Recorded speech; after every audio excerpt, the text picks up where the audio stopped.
again, everyone. It's a pleasure to be back here on my consultant's YouTube channel, where we have a chance, it gives us a chance to inform and talk to you about everything that's happening currently with Canadian immigration and citizenship. So my name is Louise Willis. I am a regulated Canadian immigration consultant. I'm based here in Montreal.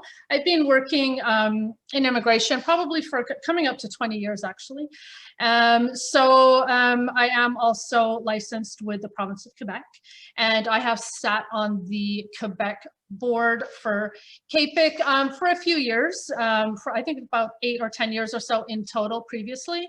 And I do also sit on the board for a nonprofit organization that helps new refugee arrivals in Montreal.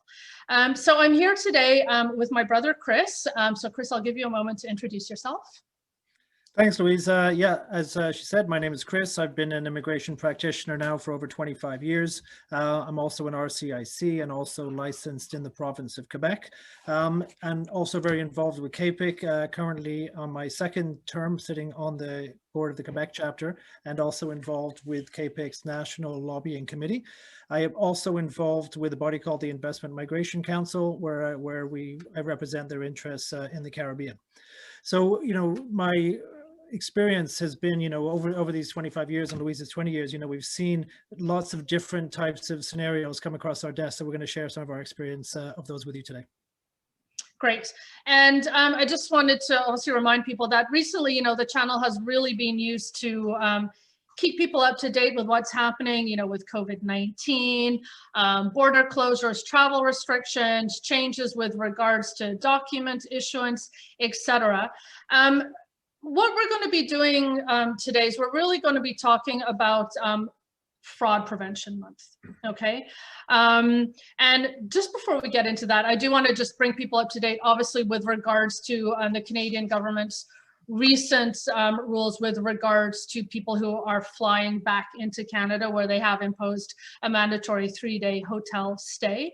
CAPIC always basically recommends that because everything is changing regularly, make sure you check, okay? Make sure you check if you are traveling into Canada, make sure you check what the current requirements are. Obviously, you still need to have your quarantine plan.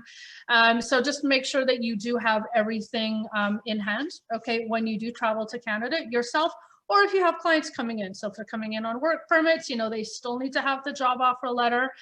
So just make sure that everything is up to date, especially with regards to exemptions. These are constantly changing as well. Okay. So coming back to what I was starting to mention, today we are going to be talking about Fraud Prevention Month. So March is Fraud Prevention Month here with regards to immigration representatives. And I mean, it's actually quite good timing because the Minister Mendicino literally just released a statement about a couple of hours ago with regards to Fraud Prevention Month. So I'm going to hand that over to Chris. Yeah, thanks, Louise. And you'll see the link below if you want to click directly or go straight to the statement that he made. But the Honourable Marco Mendicino, as we all know, the Minister of Immigration, Refugees and Citizenship, in recognition of Fraud Prevention Month, has just, re-emphasize the message, excuse me, that Canada is always welcome and looking for new arrivals to come in, but important that as a government we combat fraud and making sure that the genuine people come in and they have proper representation for those who choose to use a representative to assist them. So I'll let you click on the link itself, but what he does, he highlights four aspects of the process which are important to notice. One is that all applications are assessed on the same merit, okay, whether they're submitted by an applicant directly themselves or if they use an authorized representative. And Canada does not require applicants to hire immigration representatives, as we all know. That's the consumer's choice of how they want to do it. And again, they have to either, the definition, as we know, of an authorized representative, being an ICCRC member, RCIC, registered Canadian immigration consultant, lawyers, or Quebec notaries. And all the requirements are on the IRCC website about who's able to properly represent. So he's highlighting these aspects to ensure that there is a consumer protection element to it, that if people are looking to hire a third party to assist them with their application, they do their proper due diligence and make sure that this person is properly qualified and experienced to help them in the category for which they're applying.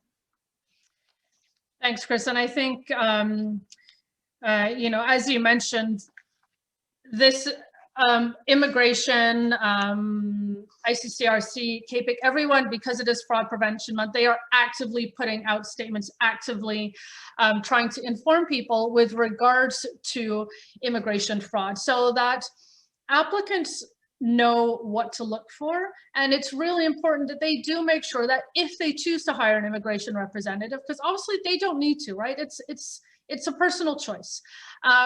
If they choose to pay someone to represent them to the government of Canada, then it's important that they do hire the right representative. You know, there are numerous representatives, obviously, and so you want to make sure that the person is knowledgeable in your application and that you as the applicant feels comfortable with your representative. Now, I just wanted to just read something quickly here from the statement, if that's okay. And one thing that the minister does mention is how they have committed nearly $50 million to fight fraud over the next few years and have created a college to improve oversight of immigration consultants and importantly crack down on criminals. Okay, so immigration fraud, and I'm quoting here from the minister, targets people who want to come to Canada in good faith. Sadly, the pandemic has exacerbated these troubling activities with new ways for dishonest individuals to defraud clients. That's why we're redoubling our efforts to combat fraud. So it's just really important for people to know that, you know, there is a recognition that unfortunately there are some unscrupulous representatives, and so the government is cracking down.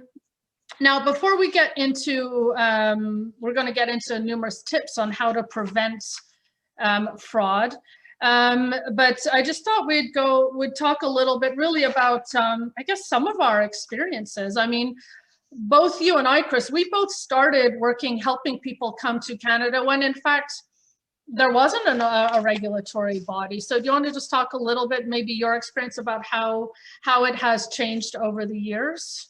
Yeah, absolutely. I mean, as you rightly say, I mean, I started back in 1995 and, you know, back then the industry wasn't as evolved as it is now. You didn't have the same regulation that we have in place now. And so, you know, when you saw the evolution, you know, of VRPA coming into play, and then all the different levels and changes that have happened since there, you know, it's important to ensure there is proper regulation and accountability as well. I mean, the difficulty now with, you know, with the current situation is that it's very difficult to enforce overseas, you know, and so I know this is something the college is looking to improve.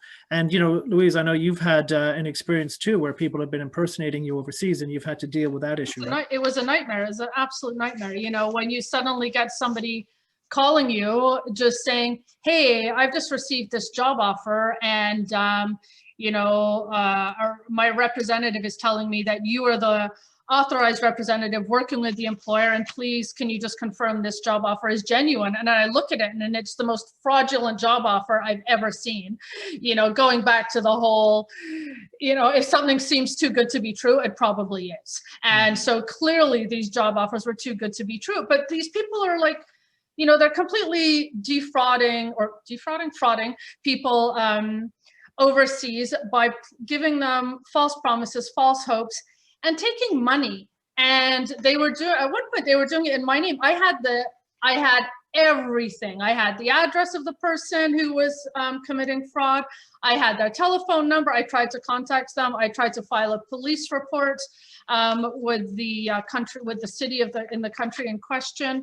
I had to contact IRCC to advise them. I had to contact CBSA to advise them of this, you know, and it was really so disheartening and so stressful because we've worked hard, you know, and to help people, and to find out that somebody is using your name fraudulently, it was really, really terrible. And one of the issues now, obviously, is that, you know, currently, if somebody is an unauthorized representative, then ICCRC does not currently have the authority to pursue what they call unlicensed, I won't call them consultants, unlicensed representatives, but what they do is they can simply share a complaint with the RCMP or the CBSA. Now, what's interesting is that when the new college comes into play, and this is from ICCRC's webpage. They say, when by order of the Government of Canada, ICCRC will become the College of Immigration and Citizenship Consultants, it will have the authority to file an injunction against a person who acts as an unlicensed immigration consultant and to engage directly with foreign government agencies. So that's just putting another layer of protection on the consumer, okay, or on the applicant, because at the end of the day, we want to make sure that the applicants are protected, okay? They want to make sure that they know that a proper application is being filed for them and that they do have proper representation, okay? So going back to, we just mentioned ICCRC, which obviously is the Immigration Consultants of Canada Regulatory Council. Now, they are also actively promoting Fraud Prevention Month, and they have a really handy list of what they call the top 20 tips on how to prevent immigration fraud. So we just thought it would be really useful to go through those. So Chris, you and I will go through them. And this is really important for both the applicant or the consumer and also for, you know, the representatives themselves, because we want to make sure that the consumer is protected. Okay, so I don't have that list. Do you have that list in front of you, Chris? Yeah, I've got the list here, and there's a lot of interesting ones. I mean, a lot of them are common sense, you know, in terms of Totally. doing your own due diligence on these, you know, on the consultants, you know, and also, you know, from the point of view of the practitioners, so ourselves, is also doing our own KYC, you know, your client background checks. And, you know, with the advent, you know, with the internet, there's a lot of public domain searches you can do if you want to just verify, is this person have any negative connotations against their name in the public domain? Because, and I think sorry to interrupt, I think one of the first things is that, you know, it's very easy to be able to go and check, is this person a licensed representative, okay? And you can go onto the ICCRC website and check. And they will confirm whether or not the person is active, okay? Because they also show that they're active and that they are regulated and they can represent you. And just going back to what you've just said, Chris, the applicant has to ask questions, you know, like they should not be shy to ask questions to their representative. And, you know, they need to know the types of answers that they should be receiving, you know, and like you said, the person has to make sure that they do their own, you know, research as well to make sure that their representative is a genuine representative. Okay. Yeah, and as practitioners, don't be afraid to brag a bit. You know that you've worked hard, you've got your license, saying, look, this is me, I can do this, I can do that, I've got my license, I'm 100% credible. And, you know, that's a way to obviously engage and help support your business. So for sure. And like, it doesn't, but, you know, when somebody says, you know, what's your license number or give me a bit of background, like, sure, go for it, you know, ask me, you know, I'm happy to share the information, as I'm sure you are too, you know, and also, you know, every consultant should also have the link on their website too, with regards to, here you go, here you can check. You can check that, yes, I am an authorized representative. Okay. So how do you want to do this? Do you want to will we go through them? We can do, there's 20 tips, so we won't necessarily go into detail in each one, but we can certainly read through them. Yeah, I mean, because I think it'll be useful information. Yeah, no, absolutely. And I think one of the, you know, there's a lot of sort of little details in there that people may not be aware of. So, you know, holding the immigration practitioner certificate isn't the authority to represent. You still have to obviously apply, you know, to ICCRC, get your license, and then you're able to apply. Because, yeah, as Louise said, you have to expect the clients to ask questions, and you should also be prepared to answer those questions. 100%, yeah. So, for me, when I look at a website and I'm looking at a new firm, for example, you go to the About Us, and the ones that have very little, I'm always a little bit dubious about, right? So you want to Or make no name. there's no name, there's no just saying, oh, we're the best in the world, we do this, we do that. That's, for me, that's an alarm bell. And so I think it's important, again, that use it as an opportunity to promote yourselves and where your experiences and your expertise lies. Yeah. Because ultimately that's what the consumer is going to look for.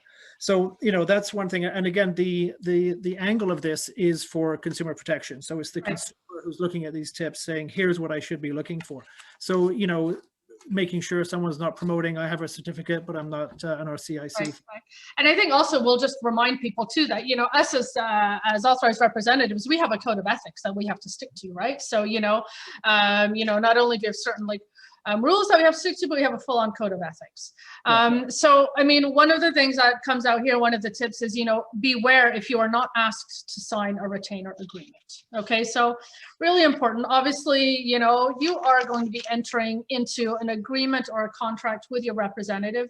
So you need to make sure that the agreement, you review it all, you ensure all the information, that you know exactly what it is that you're going into, the services that you're going to receive, and also the payment structure. Okay, because there are professional fees involved, of course, but you need to know upfront, okay, this is what I'm going to pay, this is when I'm going to pay it.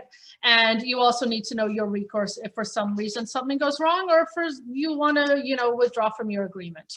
So it's important that there is a detailed retainer agreement. Yeah, and we've all done the retainer agreement course. We know what has to be on it, right, in terms of maintaining our license. Absolutely, yeah. So, we're not talking about a one-pager. I mean, my retainer agreement's 6 pages, and it's because there's a lot of information that has to be on there. Yeah, and a lot of this too is common sense, right? You're not going to necessarily, commit to something without having something in writing. When it comes down to the fees as well, if they don't give you a fee receipt, again, you should be concerned if you're the consumer. And again, it's common sense and good, good practice, good governance for any type of industry, not just immigration, but the same if you were, buying a house or something, or buying a car, you're going to go through the same discipline. So immigration shouldn't be any different. Exactly. And one point here mentioned is that, make sure that your representative is listed on the agreement. Okay, so you need to know, all of my retainers, obviously they name me, so the person knows that I am their representative. Okay, and it always blew my mind when sometimes I would speak to some people and I'd be like, well, they say, oh, I have a representative. Oh, who is it? Oh, I don't know. The challenge, Louise, the biggest challenge is, we know this, we know what the rules are, but the consumer on the other side of the world doesn't know this, and they will take a lot of things for granted. If someone's promising them this and saying, oh, this, that, we can do it, they just assume. And, in some cultures as well, it's a little bit more trusting, and, or if referrals from family, and all of these things happen, unfortunately around the world. It's just a necessary evil of our business. But this is where, highlighting things like fraud prevention, having these tips online, and, allowing people to go online and look this up, I think is so critical, because these people don't necessarily know that these are the protocols that have to be followed, and they don't know that these are the obligations that we as regulated consultants have to follow to properly represent. So that's where this whole consumer protection angle, I think, is key to make sure people understand, because they wouldn't necessarily, they don't know what a use of rep form is, right? That's not, because what we forget is we do this all day, every day, but for these people, this is sort of the one time in their life they're doing it. So it's not something that they're accustomed to. Right. And you just mentioned the use of rep form, the use of representative, the IMM 5476. Again, this is a form that anybody who is going to be working with a consultant or an authorized representative, they do have to sign that form, which is basically what allows the representative to represent them to the government of Canada, because they're legally authorized to do so. So they have to make sure that, it is their own representative that is on the form. And, again, if a representative doesn't get you to sign one of those, it's a concern. Okay. And one of the other tips that ICCRC mentioned, which again, we should say should be obvious, but it says, do not sign blank forms. One would think that's obvious, but there are times when some people can be maybe a little bit pushy and, you know, we'll try and get people to sign blank forms, or even worse, containing false information, right? I mean, like, that's just an absolute no-go. Absolutely everything that's submitted must be 100% accurate and truthful that is submitted to IRCC. Yeah, because we all know obviously misrepresentation is a grounds for refusal. So you know, people maybe put too much trust or faith in that representative, so they have to again make sure that they're acting ethically and competent, and you know, putting in information. Because let's not forget, even if the consultant has filled the forms on behalf of the client by signing it is responsible for the content. Exactly. And this is what they again may not be aware of. And if they're not either getting a copy of their submission or anything to show, you know, what's been submitted on their behalf, then they're not doing themselves a favor. They've got to again just follow best practices. I mean, I know, Louise, you have copies of everything. Clients get copies of everything, so they're informed all the way through. Yeah. And these are again the best practices that that practitioners should be following. Yeah. And one other note here, one other tip is really be cautious if you're asked for a cash payment. I mean, especially these days, right? I mean, first of all, you can barely use cash right now with COVID. But anyway, you know, like, if somebody asks for a cash payment, really, it's not a trackable payment and you have no recourse, right? So make sure you pay, you know, with a credit card, bank transfer, whatever, which you will be able to see. Okay, so you will have a documentary proof of the payment, and also make sure you get an invoice, okay? That you get an invoice for your payment, so you know where you stand with regards to payments and you have proof of that payment, okay? One other thing, Chris, is that sometimes, you know, we hear that, oh, or people ask us, can you guarantee that I will be accepted? And the answer has to always be no. Okay, we can never guarantee anything. Okay, we can't give a guarantee on a processing time regarding an immigration application. We can't give a guarantee on a decision. Well, I mean, obviously, right? Because it's the government that makes that decision. We do not make the decision, you know.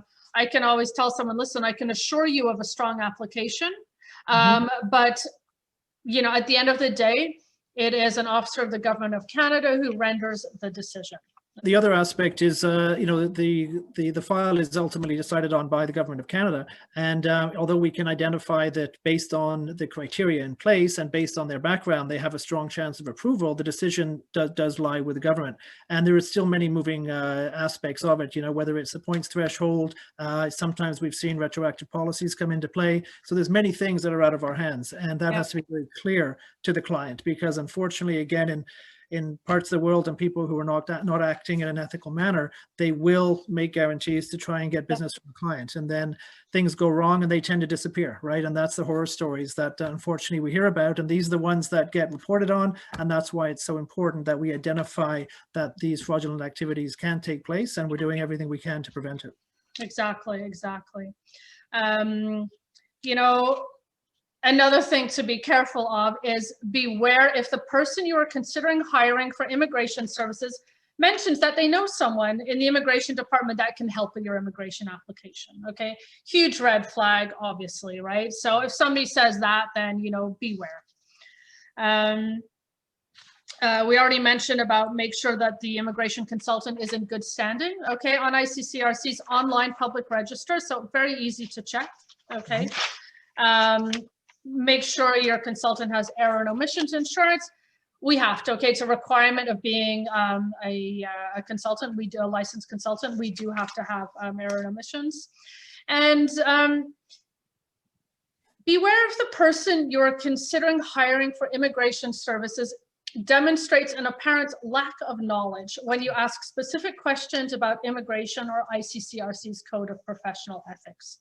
Okay, so this is important because, you know, also we have to remember that immigration can be quite vast and we all have our own specialties, right? And one of the requirements is that if somebody comes to you and says, you know, I would like you to take care of this application for me. If you know nothing about that type of applicant, well, not nothing, but if you are not familiar with this type of application and don't have a detailed knowledge of it, then, you know, really ethically, you should not take on that application. You should just say, listen, you know, let me either find one of my colleagues who can help you, or let me co-counsel with a colleague. Okay. But it's, you know, it's up to us. We know our strengths. Okay. We know our strengths, and we know the types of files that we focus on. And we also know the types that we don't. So it's ethically on us to also just say, listen, either I can't help you with this one, but hey, I know so-and-so who is really specialized in this, and they will help you. Okay, because at the end of the day, we want to make sure that the applicant receives the help that they need. Okay. Yeah, and I think, you know, you and I have both been in business for a long time, Louise, and part of that is we know when to refer on, and, you know, Absolutely. those referrals come back to you, right? So, you know, if someone's like, I mean, both of us are licensed in Quebec. We have colleagues outside of the province of Quebec who will refer business to us because they don't have that license.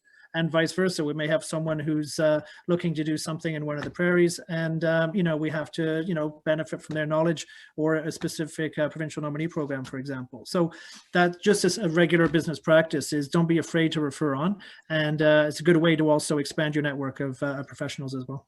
Definitely, definitely. And, you know, the final tip here on their list, which should be, again, such an obvious thing: beware if you are encouraged to lie on your immigration application. If somebody says that to you, then 100% just walk away, because really, you know, your immigration application, as we already mentioned, must be 100% accurate and truthful, because if it's not, believe me, it will come back to bite you. Yeah, and I think the important thing for any consumers watching this is you're responsible for the content, not 100%. Yeah. So you don't want to you know, put yourself in a negative situation by following improper guidance or suggestions from someone who's acting not in an ethical way. So again, common sense should prevail. You know, the sniff test sometimes applies. You know, if, as Louise was saying, if they're not answering your questions comfortably, or you're not getting the right vibe off them, then it's important that you look elsewhere. There's a lot of people out there, so you can't say it's not because, hey, I didn't know that that regulation is in place. I didn't know that there's a whole list of people I can go to. There's not, I can search people geographically. There's all the information is there. Exactly. And, you know, and Immigration Canada's too, their website, I mean, they have information there on representatives that you can hire. Okay. And they tell you exactly, you know, the people that you can, and the links. Okay. So absolutely, people can check it out. And, you know, it's also, we do have to mention that immigration, all the information is on their website anyway with regards to application. So it is always on the consumer to decide whether or not they would like assistance. Okay, so, and there's no requirement for them to do so. I'm always really upfront with that, because at the end of the day, it's up to the person to decide you know, how they do want to proceed. And just, you know, as a final like little note here, there's just to mention here, and it just says, listen, you should always feel comfortable with your representative, and you should expect clear instructions, good communication, along with honesty and transparency. Okay, so those are really the things that you should be looking for. Okay, yeah, and then on the other hand, from us as representatives, I can't speak, there are certain things that we also expect, right? Because we expect accurate and truthful information, timely submission of documents, obviously, you know, genuine documents, okay, and all the material that we do need for the immigration application. And so we do need to make sure that all information is disclosed. And this is part of the process anyway. When you start working with someone, these questions all need to be asked up front with regards to history, etc. Okay. Yeah, and I think it's important, you know, I get two final points from me. You know, one, ignorance is not an excuse. The information is there, so you know, take advantage of it. And secondly, you know, people, you know, although you're not obliged to use an authorized representative, you know, we often use the example when you file your taxes, you'll use an accountant. If you're buying a house, you'll use a realtor. You know, immigration is one of those big things in life, you know, that you hopefully only have to do once, right? And so you want to make sure you get it right. Yeah. So, you know, we certainly encourage people to explore using authorized representatives. And, you know, there's some great people out there who can help, who have the specialty that you need, but make sure you do your checks on them. And as Louise rightly said, make sure you're comfortable with them. Everything is above board. Everything is documented. And that as a consumer, you've got the comfort and the protection that you need. Yeah, because, you know, it is Fraud Prevention Month, and that fraud prevention covers both the representative and the client. Okay, so it's important that we have good working relationships, but it does cover, it's consumer protection, but also us who have, we also have our own licenses and reputations to protect as well. Okay. Yeah. And on that point, yeah. Lou, I'm going to say it's tough to do, but sometimes you have to walk away from a client. You say, look, I don't like what you're asking me to do. Thanks very much, but I'm making a note of this. I'm making a record of this. I am not. Definitely. Yeah. So, both ways. Yeah. Yeah. So, I mean, it's something that's tough to do. And, I know we both had to do it before when people are asking for things that you can't deliver. Yeah. And unfortunately, people will try it on sometimes. So you got to have that strength of character and look long-term in your businesses. That short-term benefit could cause you a lot of headaches in the future. So make sure exactly. that by your own ethical standards. So on that note, I will let you close up. Okay, very good. Well, so I'll just say a quick thanks to everyone. Thanks for listening. Again, my name is Louise, and I'm the Director of Canadian Visa Specialists here in Montreal. And so speaking here about Fraud Prevention Month with my brother, Chris. Thanks, Louise. And as said, my name's Chris Willis with Latitude Consultancy in Montreal now because of the pandemic, but usually in other parts of the world. And, thanks for everybody. Please, take these points to heart because they're very important both for us and for the consumers. And finally, please ensure you subscribe to the myconsultant.ca YouTube channel, which is what you're watching now. Thanks, everybody. Keep well. Thanks, everyone. Have a great day. Take care.